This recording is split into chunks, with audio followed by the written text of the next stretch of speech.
les veuves. Alors on vit au loin, dans ces champs de silence, qu'a laboré sans soc le glaive avec la lance, vers Arcole et Wagram, au désert de même nom, et dans main autre lieu dont l'écho c'est le nom, la glèbe s'agitait et la terre se fendre, et les vieux ossements tressaillirent sous la cendre. Et l'on vit, oui, l'on vit, comme des cœurs en deuil, de veuves au front pâle et pleurant sur leur seuil, lentement s'éveiller, à demi prosternés, sous le poids de leur nom, sans fameuse journée. Le chaume sous leurs pas commença de frémir, puis leur bouche d'airain s'entr'ouvrit pour gémir. Ce fut d'abord un bruit incertain, éphémère, comme le vent qui passe en un champ de bruyère, et puis la voix s'enfla comme un bruissement d'os, qui s'appelait entre eux par des noms de héros.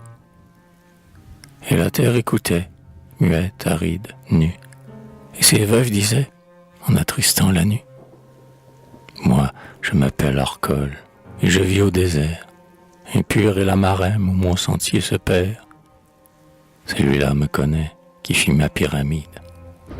Aujourd'hui les chevreaux rongent ma rive humide, mais j'ai veillé le siècle en mon lit de limon, mon fleuve pesant murmure encore mon nom. Moi, je suis Aboukir, ma citerne est tarie, mon palmier s'est brisé sur cette tige flétrie.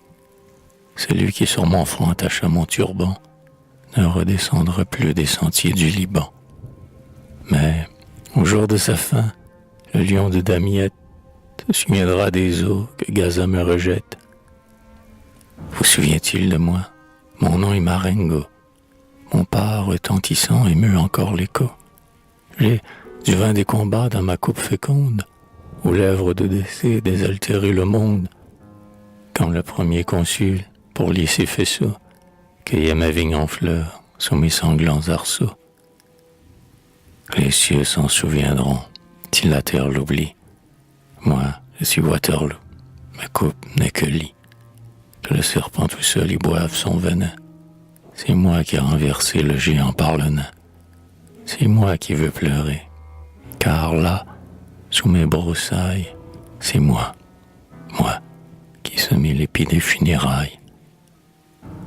Non, pleurons tous ensemble, et de nos 1000 voix, faisons un même cœur qui s'ébranle à la fois. Car les temps sont changés, et l'insecte qui gronde parle aujourd'hui plus haut que le maître du monde. Le flot creuse en passant le tombeau comme un port, et le mort le remplit tout entier jusqu'au bord. Les jours évanouis sont scellés sous sa pierre, tout un monde avec lui séjourne dans ses poussières.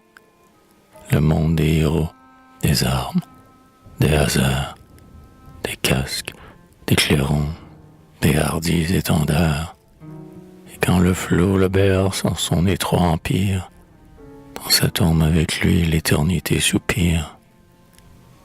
Car le joug de l'épée est brisé désormais, le cheval de bataille a quitté son harnais. Le glaive a renié le glaive pour son frère, la tente a disparu sous son toit éphémère. Le bras fait son œuvre, et le bras s'est lassé. Sa force était son droit, son empire est passé. Aujourd'hui l'épouvante a vaincu le courage, la langue au lieu du bras gouverne sans partage. La pensée indocile a rompu son lien, en son rêve abrité, et sans affronter rien, ni le chaud, ni le froid, ni les hautes murailles, elle cueille en un jour le fruit de 100 batailles. Sur son trône incertain, un tremblant avenir, des couronnes en rampant le lointain souvenir. L'heure passe et s'enfuit.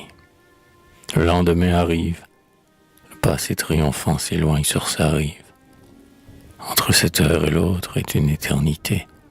Entre ce monde et nous surgit l'immensité. Pour de vulgaires soins naissent des jours vulgaires, et l'on ne verra plus, sous leur tente guerrière, les peuples suspendus aux lèvres du clairon, le siècle reculé à l'approche d'un nom, ni sous le cavalier, ainsi que des cavales, bondiront leurs sentiers les nations rivales. Celui qui chantera les jours évanouis, Sous la corde des reins, vieux trésors enfouis. Celui-là de l'oubli sentira la morsure. Il sèmera la gloire et cueillera l'injure. La foule passera, disant « Va, troubadour, chante-nous des chansons et des sonnets d'amour. » Le tage et le niaiement, dans un même vertige, ne retentiront plus du bruit que fait la dige. Dans le sillon banal où se suivent les rois, l'avenir germera sous la glèbe des lois. Mais le vieux grenadier, immobile à sa place, attendra vainement que son empereur passe. Le peuple qui s'éveille, altéré sur le rang, n'ira plus se chercher son puits vers le Jourdain. De vide majesté en leur vide royaume, du géant du tombeau singeront le fantôme. Mais le vieux mamelouk, sur son seuil entr'ouvert, attendra vainement le sultan du désert.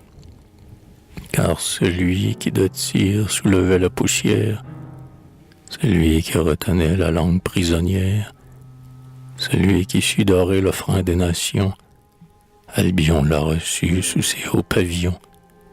Albion l'a bercé sur sa vague parjure. Albion l'a porté jusqu'en sa sépulture. Afin que désormais, sur le Var ou le Nil, il ne soulève plus le sceau de son exil. Pour la première fois, tranquille en sa conquête, son nouveau diadème est pesant à sa tête. Ce que n'ont pu les rois, le néant le pourra, et le ver lentement le découronnera. L'abeille a bourdonné, la tombe a fait silence, un vieux monde s'efface, un autre âge commence. Mais nous, dispersons-nous, avec le bruit des vents, et le souffle de l'herbe et l'espoir des vivants. Nous ne sommes qu'un mot, illusion, fumée. Nous sommes ce que l'homme appelle renommée.